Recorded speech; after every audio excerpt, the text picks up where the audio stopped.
so 30 years ago. It was sort of a kickoff into young adulthood. I was 19. I was in college, my sophomore year. And I took psilocybin for the first time and left my friends after an hour or two and went into my room.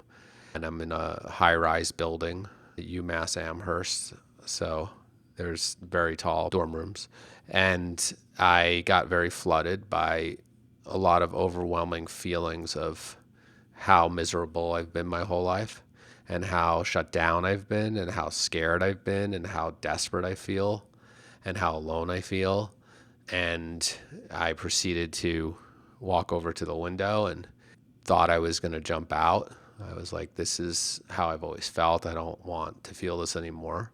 And I would say that was actually true. It was how I always felt. It was just amplified because it was on psychedelics. They amplify feelings.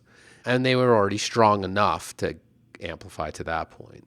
So this was not like a hallucinatory experience of how I had been feeling. It was an amplification of how I'd been feeling, and probably a little too much of an amplification in that setting for sure.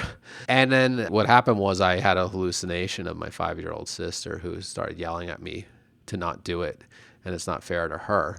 And I broke down and I was freaking out and crying, and I crawled back over to my bed and I just held on for the whole night. And then it started a very robust healing journey for me around my mental health issues that decades long, where I made it my whole mission in my career and myself to look at, why do we all struggle like this? Not everyone struggles like that, but why do we struggle and what can we do about it? Is there a better way? Are there things that can help?